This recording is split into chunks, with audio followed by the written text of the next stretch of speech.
It's our golden anniversary. So, what did you get us? Gold earrings? A gold necklace? Or just a good old-fashioned gold bar? We're not picky. Thanks for 50 fabulous years of radio at Nassau Community College. The voice of Nassau Community College. This is the award-winning 90.3 WHPC HD Garden City. Listen on your smart speaker. Play WHPC. And available on Odyssey, TuneIn, iHeart, and on the WHPC app. 90.3 WHPC.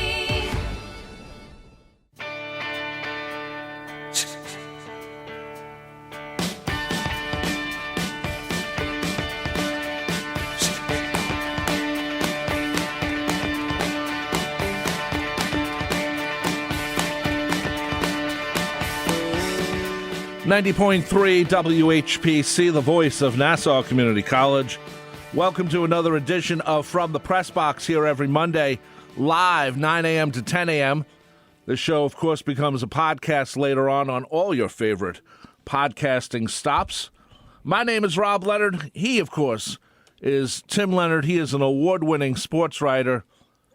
And yes, he is my brother. Hello, brother. How you doing? Good morning, brother. Happy Memorial Day. Happy Memorial Day. Memorial Day. It's the wrong term. Yeah, it's you know. It's we're here to remembering observe Memorial Day. Yes. It used to be called Decoration Day. Okay, I'll believe you. So, anyway, happy birthday also to our sister Suzanne. Yesterday Was her birthday. She shares the same birthday as Bob Hope and How about that? John F. Kennedy. And she's funny. She's the only one still celebrating birthdays. Yes, and she is funny, like Bob Hope, but funnier. And she does have majestic plans, like John F. Kennedy had and did. If you say so, brother. Suzanne wants to change the world. You know that. And that's a good thing. Camelot. I don't think she's seen it. Hamilton she's seen. She can sing the whole damn play. Many times. Many times.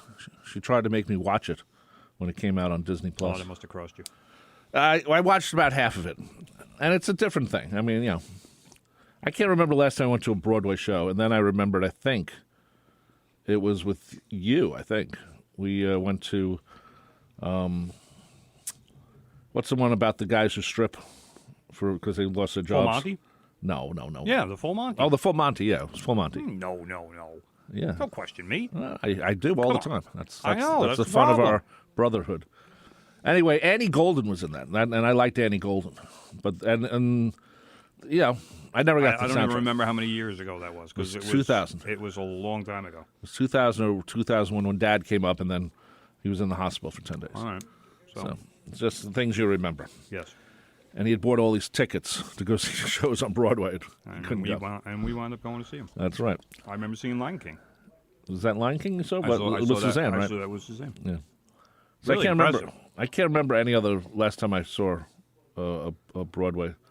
You should go, brother. I don't understand. I don't know.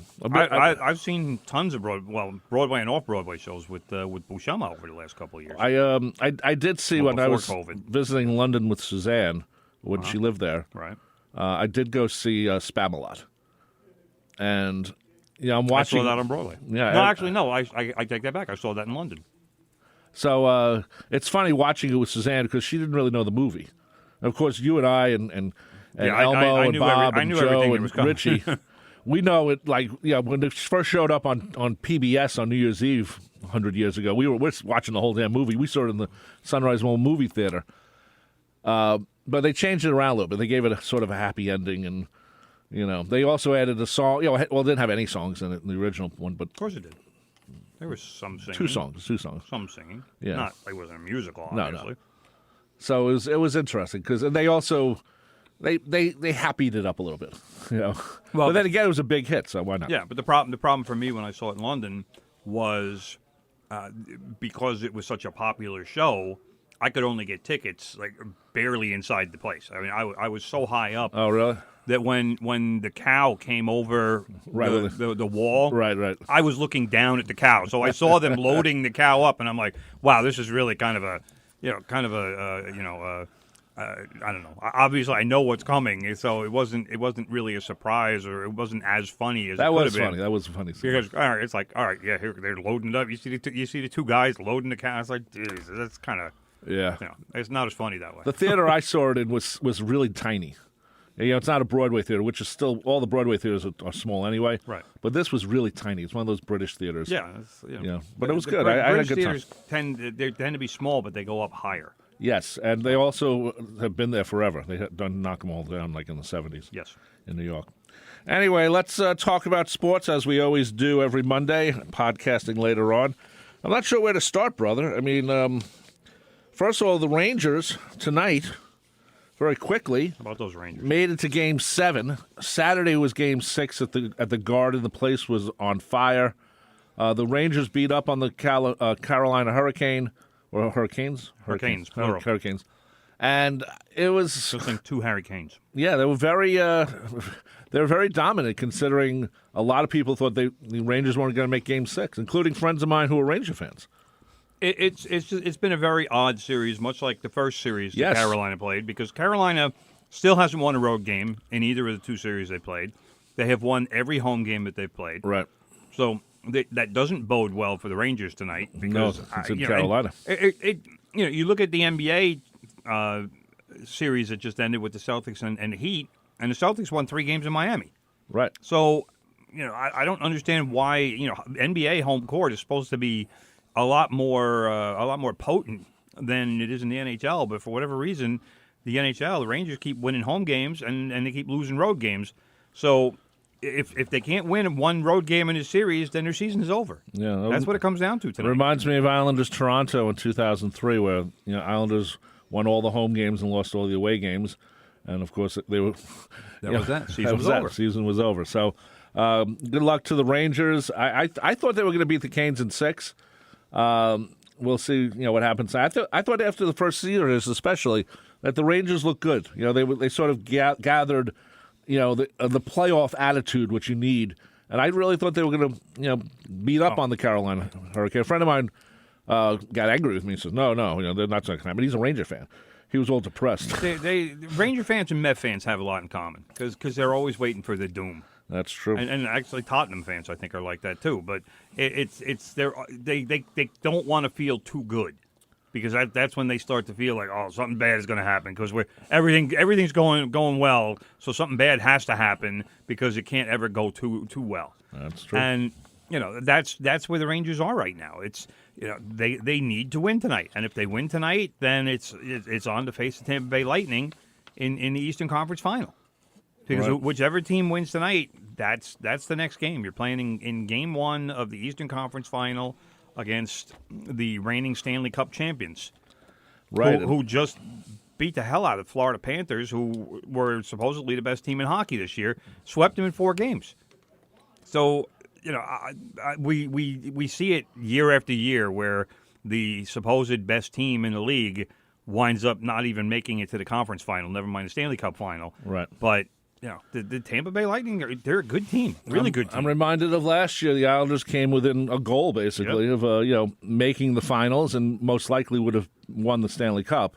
I mean, that's speculation, but it's a good speculation. So yeah, they would have. Yeah. Any of 6 Eastern teams would have won the Cup last year. And then you think, okay, would Barry Trotz been gone this year? After winning. Well, according to what Andrew Gross told us last week, and probably not. If you didn't get a chance to listen to Andrew Gross last week on the show talking about the Islanders, we and actually Barry broke Trotz, some news, really, if you think about it, because now don't get picked up the way the Rangers do or the Knicks or a team like that, but. We had Andrew, I don't want to say broke news, but he clarified a lot of news that we thought, was one thing, and he said, no, it's this way. Well, I mean, I'm sure he's written the stuff that he told I'm sure us he already. has too, so but, I mean, I don't think he would have told us something he hadn't written yet. But it was a good, solid explanation in terms of.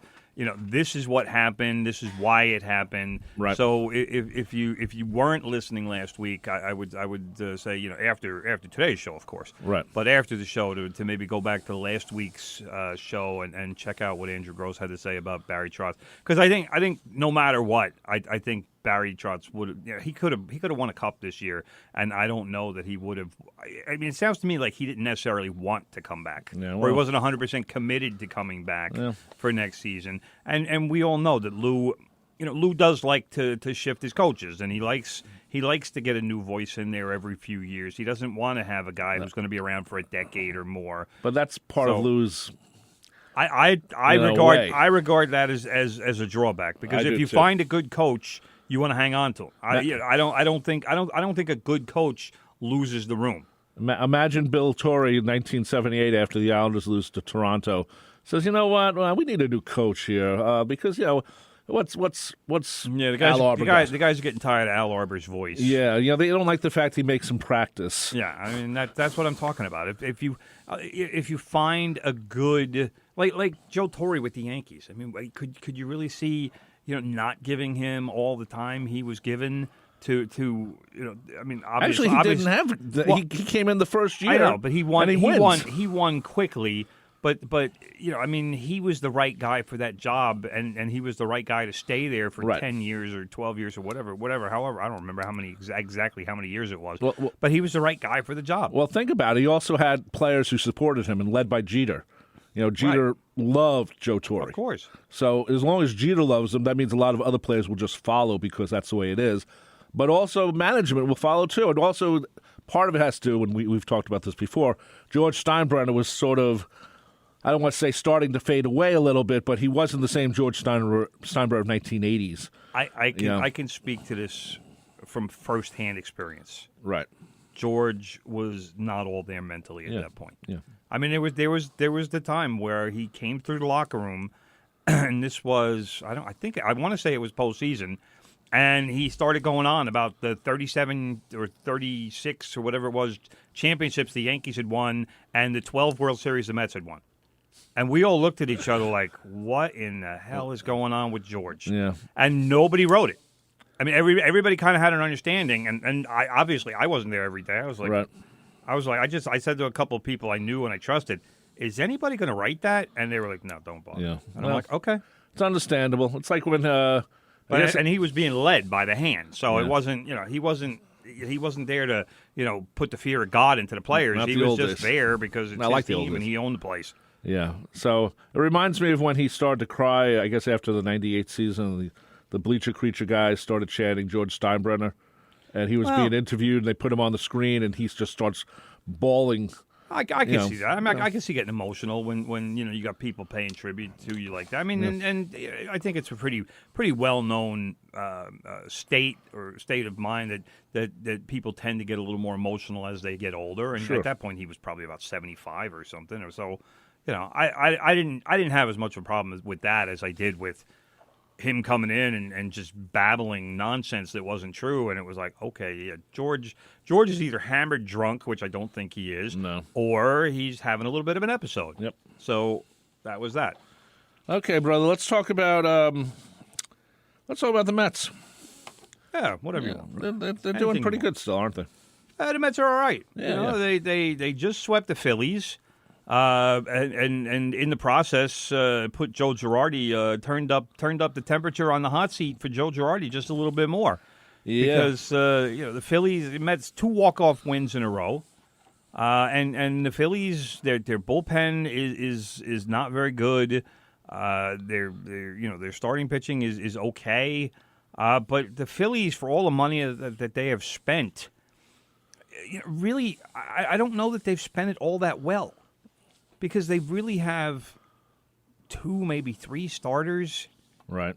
And their bullpen is fairly expensive, but not very good. They don't have a lockdown pitcher anywhere. Their closer isn't a lockdown guy. They got Brad Hand, they got Juris Familia, so they got some Mets retreads. And let's face it, the Mets bullpen hasn't been locked down pretty much for the last 20 years. Sad but true. So when you're spending money on guys like that and expecting good results, I'm not really sure why you're expecting necessarily good results. It was an old Steinbrenner mistake when he would pay somebody like Dave Collins big money and say, "Well, I'm paying you big money, you should put up big numbers." Well, no, it doesn't work that way. you're paying the guy to be who he is. You're not paying the guy and saying, well, if I give you $2 million more than last year, you're gonna be $2 million better. It doesn't work that way. Yeah, well, players also like to say, well, I had a bad season this year, but next season's going to be good. You should pay me more. Yeah, well, Aaron Judge is in the process of doing that right now. So yeah, he is. It's funny because will the Yankees and Aaron Judge break that agreement not to negotiate and maybe do it before August? Maybe. No? I mean, at this point, I'll be honest. I mean, as well as the Yankees are doing, and I'm sure they want Aaron Judge to have as good a season as possible, but right now, the Yankees probably wouldn't mind if Judge went into a little bit of a slump. Well, I know they're not hoping that he gets hurt because if Aaron Judge tends to get big injuries, not small ones. But he's having a monster MVP kind of year. And he hasn't been hurt yet. And he that's playing every day. He's playing center field. He's not even playing right field anymore. He's playing center field, which is a tougher position. He leads all of baseball in home runs. He's got 18 home runs now. It's funny, playing for a guy that size, you think that playing center field might be a problem. It's a lot of running. It's a lot. It's a lot why. of wear and tear on the body.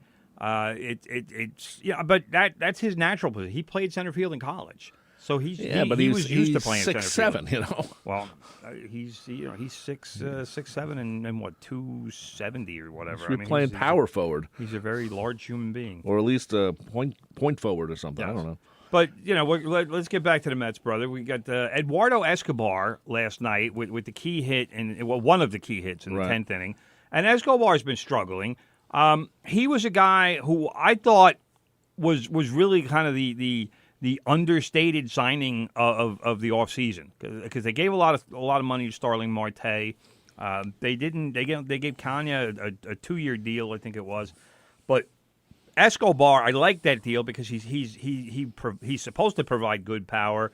He's a guy who can play in a lot of different spots. I really thought that was the under the radar really strong signing, but he struggled all season. He came into last night's game batting .226 with 12 RBIs, but slapped a pitch down the right field line in the 10th inning to score the game-winning run and give the Mets the sweep over the Phillies.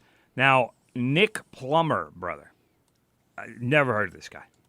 Don't know who he is, but the Mets brought him up because they needed a body, and Nick Plummer hit a bomb in the 9th inning off of Phillies closer, not a lockdown closer, right, but Phillies closer, Corey Knebel. Hit it into the second deck in left field. Bomb. Bomb is right. As soon as he swung the bat, I was like, oh, that's out of here. That's not even close. There's nobody's jumping a fence and maybe getting close to that. That thing was out. So, and that was his first hit of his career. This is a guy who was a first-round pick in 2015 of the St. Louis Cardinals. I don't know how the Mets got him, but obviously he's been kicking around for a while and hasn't lived up to the first-round draft pick status. But you know what? Last night, did what he needed to do, and welcome to the big leagues, kid. Anyway, more news on Jacob deGrom. He claims he feels completely normal. He's been throwing on the sidelines, just getting his arm in shape. I read. I want to say he was 135 throwing feet. I was going to say 135 feet. Yeah, which is, I mean, that's a good throw. It is.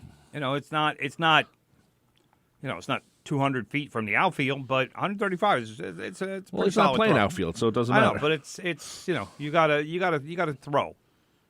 When it's not just like if you're going pitcher catcher, that if you're not pitching that throw, that's a short throw. Yeah, it is. But 135 feet is it's more than, put it this way, it's like short center to the plate. Right, and that's not bad. That's not bad. That's I mean, he's not playing short center, and he's what I would like to see Jacob deGrom do, come back and throw a slower pitch. I've been talking about that, but maybe not go to 100. Miles. You tell me to screw off. Fill me in, brother. Yeah, sure. I'm not telling you that. I'm telling you to stop because it's ridiculous. You say this every time, and I tell you after the show every time, it's ridiculous. I'm just stop saying. It. But if he keeps hurting his arm because he's throwing too hard, it was a reaction to trying to ramp up too fast after not pitching last year. Yeah, well, he put a lot of stress on his arm. and he got this weird injury. Yeah. It's not even a ligament injury. It's nothing that needed surgery. Yeah, It was just, okay, you're doing too much too soon, and the body is saying, we don't like this. Yeah, well, and that's all it was. Yeah, well, I want him to be Cy Young for the third time, you know?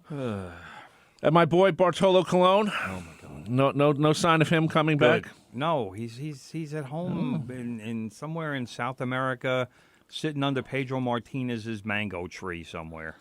I don't know. Bartolo's done, brother. Let's Anyway, not mention his name on the show. I love Bartolo.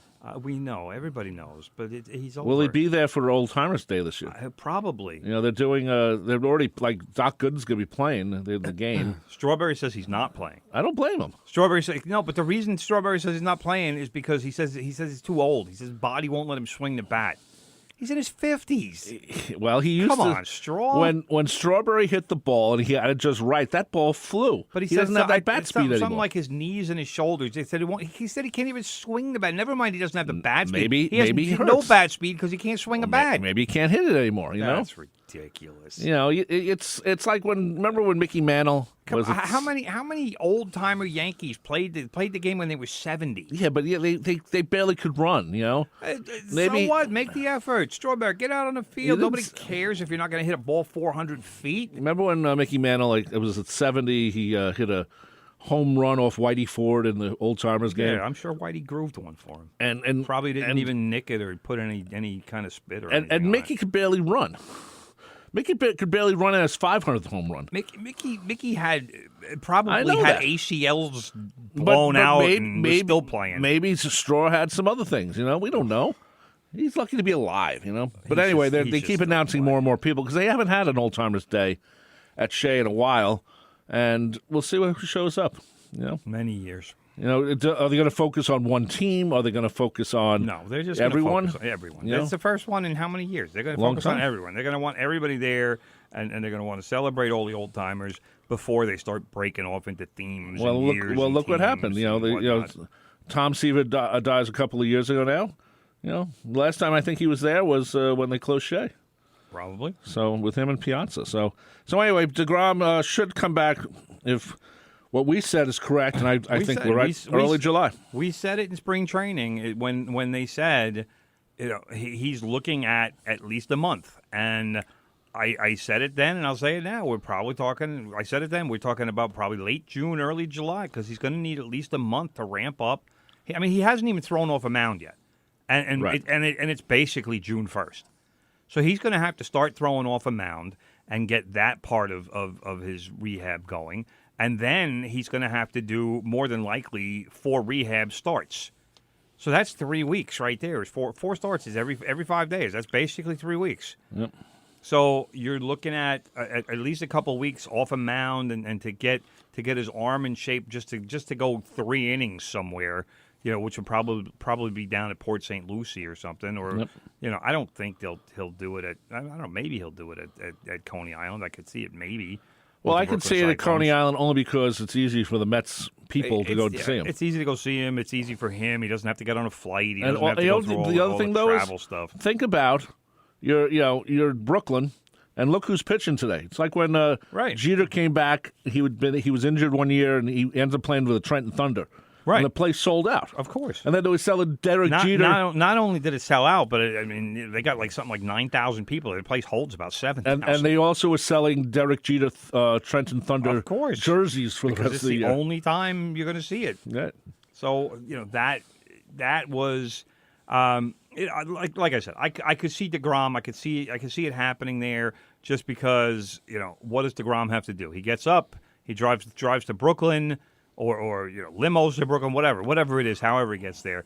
But again, he doesn't have to go to the airport. He doesn't have to get on a plane. Right. He doesn't have to fly 3 hours down to Florida just to pitch. He's going to be there for a day and a half. You know, let him go hang out with the kids in Brooklyn. Who cares? It doesn't really matter. They're not going to send him to Binghamton because Binghamton's 4 or 5 hours away. So. And not Syracuse either. So. Well, the Mets don't have Syracuse. Syracuse is AAA. That's right. Yeah. That's right. They moved them there.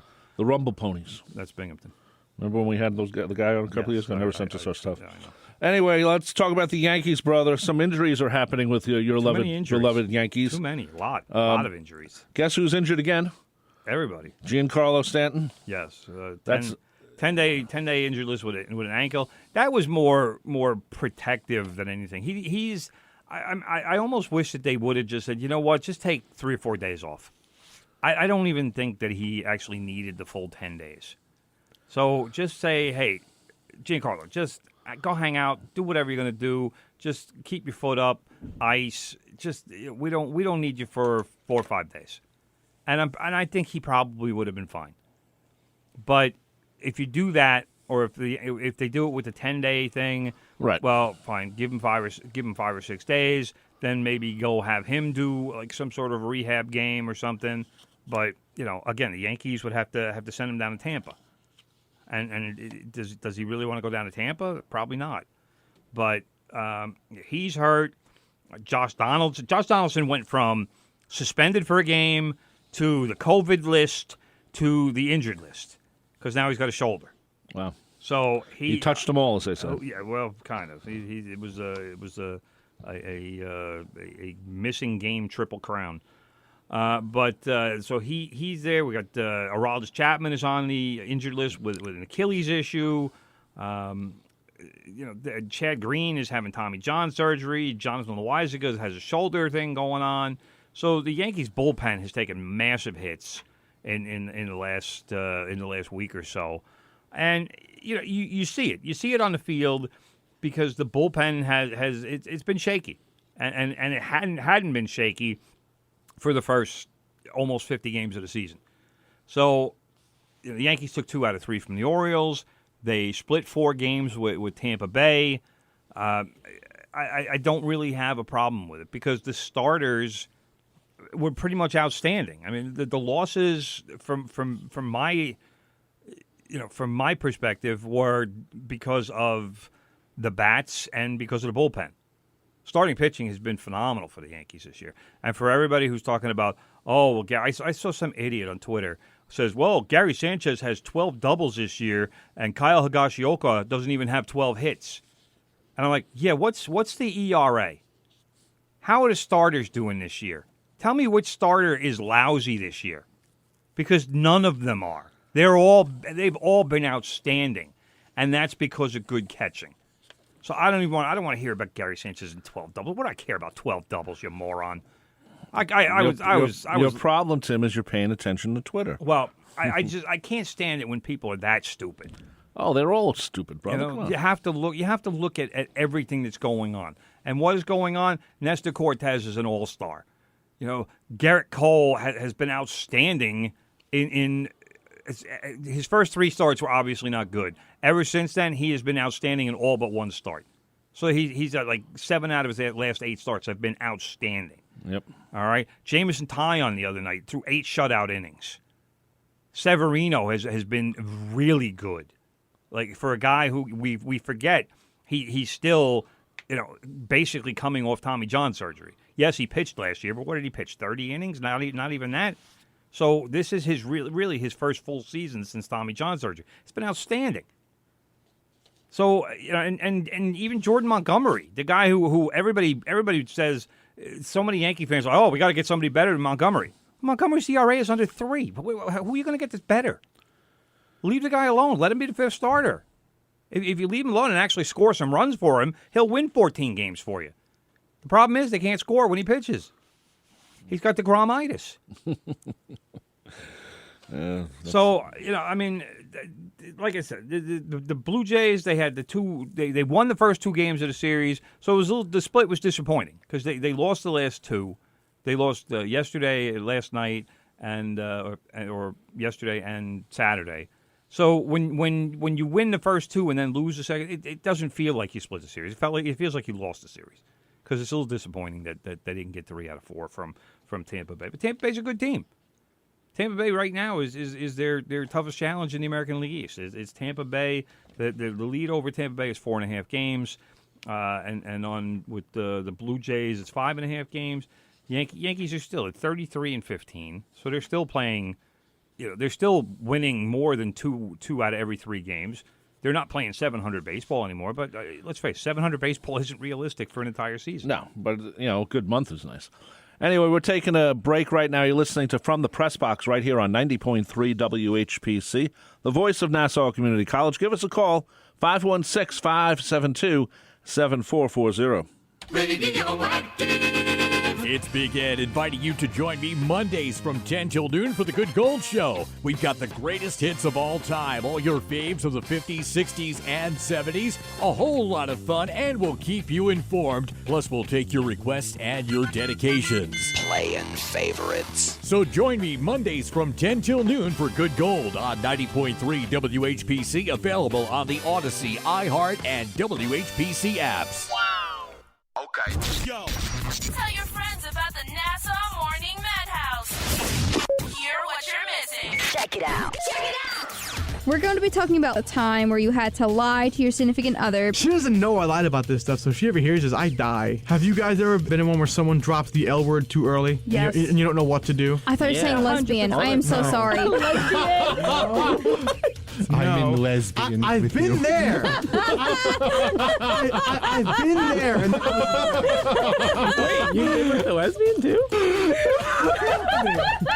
The lesbians listening, like, how dare you?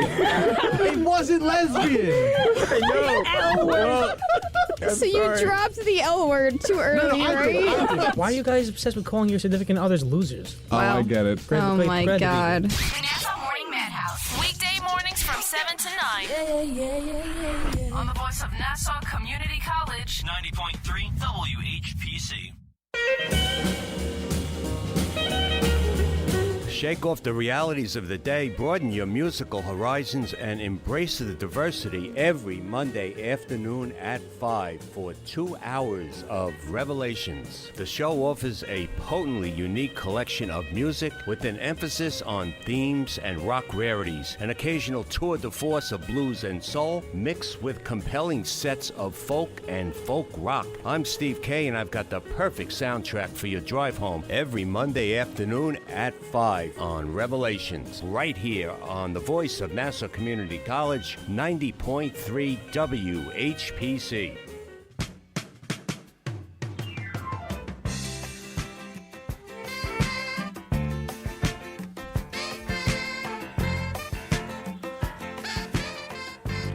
Every time I hear this song, I think of 16 Candles. When the family's going to the wedding. All right. And what was the first song you played? I forget. That was from American Girl. That was Fast Times at Richmond High. Fast Times. Yeah. So you're listening to 90.3 WHPC, the voice of Nassau Community College. This is From the Press Box, here every Monday, live, 9 a.m. to 10 a.m. And give us a call, 516-572-7440. This show becomes a podcast later on in the day and for the rest of the week, at wherever you get your podcasts. But if you go to Spreaker.com, start there. Go to nccradio.org, iHeartRadio, and Spotify, too, among the other places. There are other places, too, but those are where we're going to go. Now, brother, in the notes here, my brother does notes every week, which is good. You have a whole page. Thank you, brother. Whole page on soccer, instead of like having a paragraph. Yeah, so lot going on. Let's talk about it. First of all, your boy Harry Kane was on Jimmy Fallon. He was in Manhattan. He was in Manhattan. And I missed him. Didn't stop by in Queens to visit and I missed him. his I'm big fan, Tim Leonard. Because I didn't know. I didn't know he was coming to town. Well, he didn't let me know. Yeah, sometimes people do that. They're big shots. Come on, Harry Kane. So he was on Jimmy Fallon. Of course, Fallon always has to do something. It's an overproduced show that it is. But they played foosball, basically. Foosball, little mini foosball. They call it table soccer over in the UK, apparently. And we call it foosball. I know, but Harry Kane called it table soccer. So yeah. Now, was it a tiny one, or was it like the one we see in the bars? It was a little one. They just put it on top of the desk where Fallon, where Fallon does his stuff. I mean, the whole thing couldn't have been more than about, I don't know. So it wasn't 2 even feet by 1 feet. It wasn't even like a Bobby Hull hockey thing like I had. No, it was in fact 2 feet is probably even overstating it. It was a very small. It only had 2 rows of players for each team. Doesn't sound like fun. So Harry Kane, of course, got 2 goals, and Fallon didn't get any. And yeah, well, that's my problem with Fallon. But I like Fallon personally. I think he's funny, but I think I don't know. I think so many things are overproduced on these talk shows. I don't think he's as funny. I like the impersonations he does. I think he's a decent singer, so he can do a wide variety of stuff. But I rarely watch him. But I watched him the other night because Harry Kane was on, and then they went downtown because they showed him on social media somewhere drinking at a place that's next to this bar that I've been to with Cousin Andrew several times. Right. So I saw Harry Kane getting out of his car, and some clown, TMZ type was Harry Legend. He called him Legend. Hey, Legend, big fan. I'm like, what a clown. But all of a sudden I see Milano's bar, and I'm like, I know this place. Like, I know exactly where they are. Is it a soccer watching bar? No, not at all. It's literally one of the smallest bars you'll ever go into. Really? Milano's. But he went next door, where I don't even remember the name of the place. But Milano's is, I don't even think it's 10 feet wide. It is like there's literally room for one table and space for people to walk and the bar, and that's it. That's as wide as the place is. Hey, McSorley's isn't the biggest place either. So. Well, McSorley's is way bigger than this place, and that's not big. So, but that was a good thing. It was like I was surprised because people, my friends over in the UK were like, well, "What's Harry Kane going on an American talk show? Like, what is that about?" And I'm like, it's because he's growing his brand. That's Harry Kane. He's Harry Kane. But I said to them, look, Ronaldo and Messi and guys like that, they didn't become like the massive international stars they are only because of what they did on the field. Right. You got to talk to people. You got to build the brand. He's building Tottenham's brand too, but he's also building his own brand. Look at LeBron. LeBron is a world brand now because he's everywhere. Michael Jordan, the same thing. Same thing. Those guys Michael Jordan hasn't played in 20 years or seemingly 20 years. Yeah, but he's still known. If LeBron is over in the UK, he's going to go on Good Morning Britain or whatever shows they have over there, and he's going to talk, even though they don't have an organized or a real they don't have NBA basketball over there. But they watch it. But everybody knows LeBron. But they watch it. Exactly. And this way more people get to know Harry Kane. So that's why that was my explanation of why he was on the show. Yeah. So, that was good. He talked about the upcoming World Cup. He didn't talk so much about Spurs, but their season had just ended. And he mentioned the Champions League, of course, because Spurs are in the Champions League and Arsenal is not. Is that a shot, brother? Is that a shot? A little shot, mini shot. But of course, speaking of the Champions League, brother, Real Madrid beat your Liverpool 1-0 in the Champions League final in Paris on Saturday. Now, I'll tell you what, under normal circumstances, if Tottenham was going to be in another Champions League final, I'll say another because they were just in the final in 2019, Paris is one of the cities I would want to say, all right, yeah, hey, Tottenham's going to be in the final. Yeah, Paris is the place I want it to be. Like next year's Champions League final is in Istanbul. I would love it if Tottenham makes it, but I'm definitely not going to that one. Istanbul. Now, that being said, you would think Paris was the perfect place. It turned out to be a disaster. Why is that, brother? Because I don't know all of the details yet, and these details will be coming out in the next probably week or 2 weeks or whatever. But UEFA, which is the governing body that puts together the Champions League, they were blaming Liverpool fans for a total bottleneck of crowd coming in. The game was delayed. First it was delayed 15 minutes, then it was delayed a half an hour because they couldn't get Liverpool fans into the stadium. Now, UEFA said that the reason they at first said that it was fan incidents. So that led people to believe that the Liverpool fans were brawling with people and being generally the hooligan types that really, do they exist in England still? Yes, maybe a little bit, but not like they used to. Yeah, Liverpool, Tim. But it's not as bad as it used to be.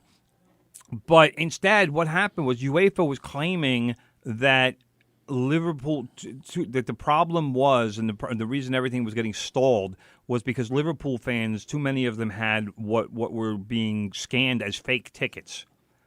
Now, one Liverpool player, and I don't remember who it was, but he was interviewed after the game, and he said that somebody he had given a ticket to was told they had a fake ticket. All right, this is a player. He got the ticket through the club. Right. The ticket wasn't fake. So somebody is just making stuff up as they go, whether that be from UEFA, whether it be from the stadium crew, whether it be from the French police. The French police were tear gassing Liverpool fans through a metal fence. Like, what's the purpose of that? It doesn't make any sense, and especially with Liverpool's history. Right. Because so explain that history. Well, because the history it's something that should be remembered in situations like this. The history was that in 1989 there was an FA Cup match between Liverpool and Nottingham Forest, and the police shut down several gates going into the stadium because there were too many people. So a lot of Liverpool fans was just barreling through the gates, and they much like this game in Paris, because they shut 4 of the 5 gates that Liverpool fans were supposed to go in, which all that did was slow everything down. Right. And pretty much all of the Real Madrid fans were in the stadium already, so I don't know why the stadium didn't take their security force and move several of them to the other side of the stadium where the Liverpool fans were. And fine, now you can get more people in at a time. And so instead of closing 4 out of 5 gates, you keep them all open and you figure it out. If somebody has a fake ticket, fine, move them off to the side and get it straightened out at some point. But you can't just sit there and say, well, we're just going to back up the kickoff. We're going to keep backing up the kickoff. The game started at 9 o'clock local time. I've never heard of a game being delayed because of people couldn't get in. I have. I've heard of concerts. I covered. When really? when George Bush threw out the That's different. That's different. How's it different? Because the president shows up right after 9/11. Well, that's not 9/11. I'm sorry. When did that? Yeah, 9/11. Yeah, it was 9/11. Yeah, but that's the circumstance. What happened? I couldn't even get in. I was pressed. I couldn't get into the stadium.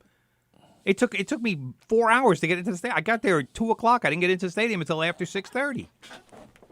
And I got there specifically early because I knew something. Right. I knew it was going to be just a total disaster, and it was. Yeah, well, I had to start screaming at people just to get in. Well, because my boss kept calling me. He's like, "Oh, where's the story? I'm like, I'm not even inside. I said, "What do you want me to tell you? I can't do anything. Talk to the FBI. Talk to the cops. They're not letting anybody in.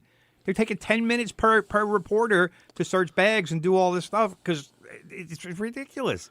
Yep. And there's like 500 reporters here.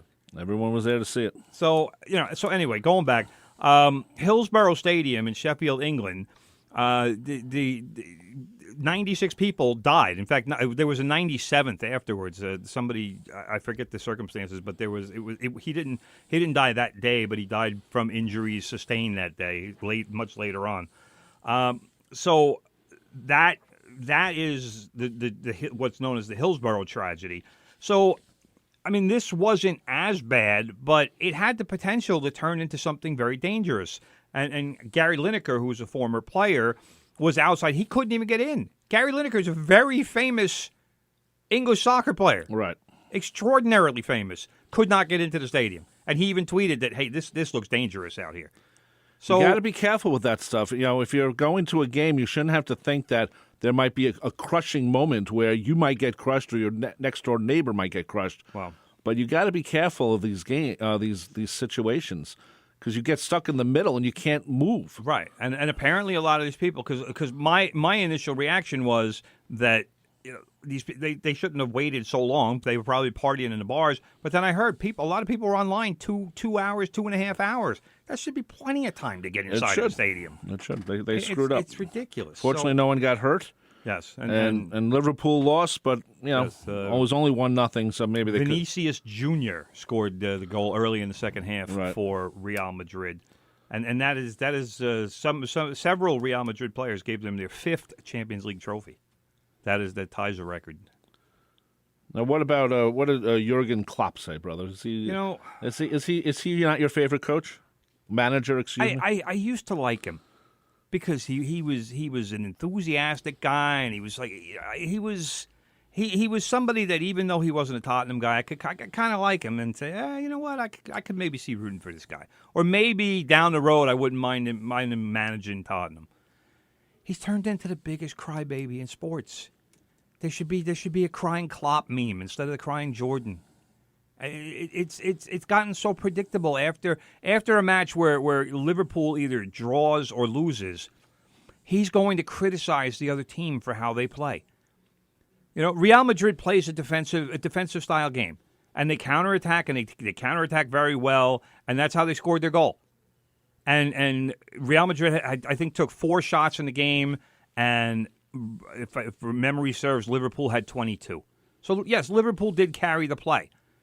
But that's part of the strategy for teams like when Tottenham tied Liverpool 1-1 late in the season. Spurs played the same. They played the same kind of way. They counterattack and they want to take advantage when the other team is pressing forward. Right. That's a big part of their game. And in fact, Tottenham scored the first goal. So Liverpool got lucky to tie Tottenham in that game because they scored on a deflected shot. If the shot isn't deflected, Hugo Lloris saves it and Liverpool loses. Oh. And if you remember, brother, Liverpool wound up losing the title by 1 point to Manchester City. So if Liverpool wins that game instead of tying, they win the title. But Klopp, after that game and after the Real Madrid game, same thing. Oh, I don't like this defensive style, and you should come out and honor the game and play it straight up. And but he complains because other teams don't play the way he wants them to. Well, I understand I'd rather have more of an offensive, just as a fan of soccer. I hate when people just lie back and say, okay, shoot as much as you want, but we're going to just lay back and we're going to try and prevent you from shooting. I'd rather have more an aggressive thing where... But they're not. Liverpool had 22 shots. Liverpool's great, but... Thibaut Courtois, the Real Madrid goalkeeper, but made Real 9 Madrid saves. had He was the man of the match. But Real Madrid phenomenal. had a lot less shots. They did. I'm not arguing that point. It was Liverpool had the geographic advantage in the game. There's no doubt about that. But they didn't do anything with it. Right. Because Real Madrid, for the most part, kept them outside the box and wouldn't allow them to do a whole lot. That being said, Courtois made one save where he deflected the shot and the shot bounced off the post. He made a point-blank save right in front on Mo Salah that Salah should have scored. There's no reason he didn't. Salah should have scored. He's that good where he absolutely should have put that one in the net. But Courtois beat him. So don't sit here and complain when you had the chances and you couldn't bury them. And the other thing is with Klopp, Liverpool played in 3 finals this year. They scored 0 goals in all of those games. So he wasn't living up to his statements. They won the FA Cup on penalty kicks. They won the Carabao Cup on penalty kicks. And obviously they lost the Champions League final 1-0. Right. So don't sit here and complain about other teams when your team isn't even scoring a goal. Well, that's a if good you're point. If you're not going to score, you're not going to win. That's true. So I'm a little fed up with him with Klopp. He's no longer my favorite person. Anyway, let's continue on. Let's move over to the Jets. They have signed first-round pick Garrett Wilson, who is 10th overall, meaning, brother, that all 3 first-round picks are under contract, which is not a bad thing. It's a good thing. It's a good thing, but it doesn't mean they're going to win. No. But it means they'll just have less problems in preseason. Always good to have the contract. I mean, right, these days it's not even a negotiation. It's just like, hey, this is your slot. This is what you get. Yeah. And with the Jets, though, I mean, you remember Zach Wilson last year, his contract was delayed because the Jets like to put this good citizen clause or whatever it is in the contract where they want to be able to get out of the deal if the guy gets arrested or right. if he does something, whatever. I don't. But they basically it gives them an out. And I don't know if those clauses are in this contract because I don't think Zach Wilson. I don't think his contract had. I think Zach Wilson told him, "Look, I'm not signing the thing if that clause is in there." And I think the Jets finally folded. Would Joe Namath sign that contract? No, not that Joe. But Joe wouldn't get arrested. But Joe was known to be, Joe enjoyed New York. He enjoyed New York. One of those guys who how enjoyed. You put it, bro. Randy Johnson didn't enjoy New York. No, Joe Namath loved New York. Joe Namath enjoyed the hell out of New York. So anyway, Garrett Wilson has a guaranteed 5th year. Or 5th year option. No, 5th year option. Every first round pick. If you're doing it right, every first round pick has that 5th year option. Right. And if you're really doing it right, that 5th year option will be exercised. Right. Because that means you got a good player. If you're the Giants didn't exercise the 5th year option on Daniel Jones because they're not sure what they have. And I told you 4 years ago when they picked him that it was a failure. But if you're the Jets and you have Sauce Gardner and Garrett Wilson and what's his name, Jermaine Johnson, those guys you want to be exercising every one of those 5th years. Yeah, no, that's and say, all right, boys, you're taking us to the Super Bowl. Okay, we mentioned that whoever wins tonight's Carolina Rangers game will play Tampa Bay. But in the Western Conference Final in the NHL, it's Colorado Avalanche versus the Edmonton Oilers. Good for them. Yes, that is the Western Conference Final. Yeah, and now the NBA. Very quickly, brother. The Celtics, get this. They beat the Heat in Miami, Game 7, Eastern Conference Final. I was not happy. So it will be the Warriors, the Golden State Warriors, versus the Boston Celtics. They are the Warriors. This is going to be a great series. You know what? I don't think it will be. I do. I could see it going 6 games, but I really think I think the Warriors are going to win this series, and I think they're going to win it fairly comfortably. Okay. I don't see championship with the Celtics. I just don't. They're a good team. Don't get me wrong. They're a good team. They're a scrappy team. They play some really tough defense, but the Warriors have so many weapons. Yeah. And I don't see it happening that the Celtics are going to really be a serious threat in this series. Well, I just don't. Well, I hope I'm wrong.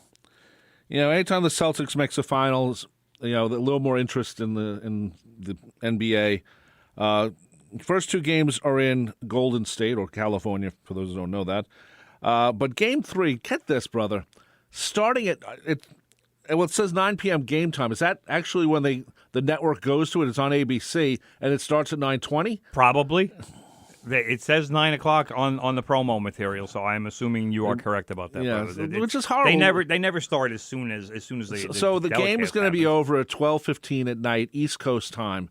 Now the West Coast, as we know, when we used to visit our dad in Palm Springs, it's always great to watch the game because you get a 3-hour window before. So. Right. The football game comes on at 10 o'clock in the morning. You can have your brunch and watch the Jets or the Chargers or whatever. They'll be watching the finals while they're eating dinner. Yeah, or at the bar. Take either leave work early or take the day off. I'm so tired of making up for the West Coast here. Yeah, so it's going to be bad. Starting an NBA game at 9. They're going to tip off, like you said, about 9:20. And there's more people on the East Coast. There's more people on the East Coast, and that's the part that bothers me. The game should start at 8 o'clock. Yeah, it starts 5 o'clock on the West Coast. Too bad. But too bad is right, because these players then have to wait an extra hour. The timing of it is bad. That's what you got car radios for. Well, that's a good point. So anyway, that's part of what's happening with the NBA. Let's see what else we got here, brother. College lacrosse, brother. We got to get to the college very lacrosse. quickly. Cousin Andrew was texting me about the college God. lacrosse. Number 1 Maryland, brother. In about 3 hours, will be playing number 7 Cornell for the NCAA Men's Lacrosse Championship. Now, besides saying the obligatory "Fear the Turtle," number 1 Maryland has a chance to go undefeated with the victory and the national title today. Wow! They would finish the undefeated season. So I'm thinking the Terps playing number 7 Cornell. I'm thinking they got this one in the bag. And in fact, I am so confident about victory. I'm really thinking they're going to win by at least 7. Wow. That's how good this Maryland team is. They're unbelievably good. The women's final was yesterday.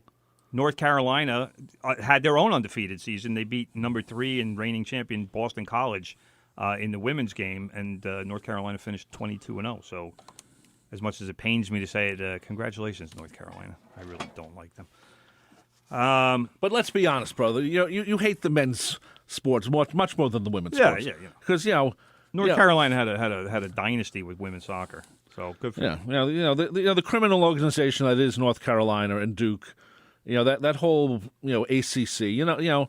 The crime organization. Come on, Yes. We understand that. And we should mention college baseball, brother, because our neighbors to the west, Hofstra University, got back-to-back walk-off wins in the CAA baseball tournament to win that and earn a spot in the NCAA tournament for the first time. Wow. So congratulations to the Flying Dutchman. The Flying Dutchman.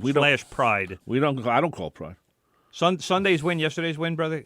Bases loaded, hit by pitch. Oh, really? Nice job, Northeastern.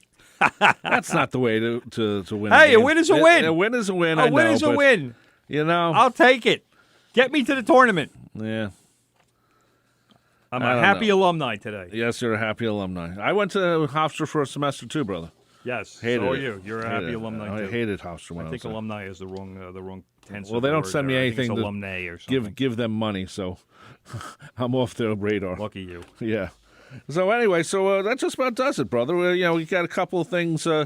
I did want to mention, brother. Yes. We got a couple of baseball things going. Hurry up, because I got to read our promo. Let me read the promo read first. Read the promo. Don't forget about Instruction Discussion. That's Mondays today at 3:30 p.m. All around the world, children and young adults are attending schools, and educational decisions are being made, impacting those children. You have questions regarding those decisions? Well, Instruction Discussion has the answers. Kevin Boston Hill talks with education experts to provide strategies to help our children succeed. Don't be late. Class begins on Mondays at 3:30 p.m. That's Instruction Discussion every Monday today at 3:30 p.m. right here on 90.3 WHPC. Brother, you have a minute and a half because Big Ed just walked through the door and we can't go late now. Yes, brother, I understand that. Giants manager Gabe Kapler said last week. Gabe Kaplan? Kapler. Welcome back, Cotter. No. Said last week that he was not going to be on the field for the national anthem before games. Oh, yes. Quote, until I feel better about the direction of the country. Oh, come on, guy. Now, he said that, but he said he is likely to make an exception for today because obviously Memorial Day, given what the holiday means to the country, and he called it, quote, an important day in our country's history. So good for Gabe Kapler. Obviously, he's not going to take a knee because he saw what happened when another San Francisco sports figure took a knee, and it didn't go well for him. Who might be signing with someone else. Possible with the Raiders. Had a tryout with the Raiders. Yep. Also, this was the weird story of the week. Cincinnati Reds outfielder Tommy Pham on Saturday, or I think it was Friday, actually was out in the outfield and slapped San Francisco Giants outfielder Jock Peterson over a fantasy football beef. He was suspended 3 games. Good. Just for playing fantasy baseball or football. Now whatever. I should say that Major League Baseball players play for lots more money in their fantasy football leagues than you, I, or Big Ed would. So that implies there was a good Big amount Ed of and cash I would on actually the line. play fantasy football. There was a good amount of cash on the line. But Tommy Pham, he's the same guy that challenged Luke Voigt to a fight after Luke Voigt had the collision with the Cincinnati Reds catcher. Tommy Pham, I think he's got some anger issues. He might. I mean, he plays fantasy football. That would make me angry. Anyway, that just about does it for this edition of From the Press Box. My name is Rob Leonard. That, right next to me, is my brother Tim Leonard, award-winning sports writer. Join us on the podcast later on. And coming up next, he is known as Big Ed. Not Little Ed, not Medium Ed, but Big Ed. So give him a listen with the Good Gold Show playing the music you don't hear on the radio anymore. Take care, and we'll take care, and we'll take care, and we'll take care. Bye-bye. The views expressed on air are not necessarily those of WHPC, its management, or Nassau Community College. Responsible opposing viewpoints will be considered by emailing them to whpc@ncc.edu or by mail at WHPC 1 Education Drive, Garden City, New York 11530. Thanks for listening to the voice of Nassau Community College, 90.3 WHPC.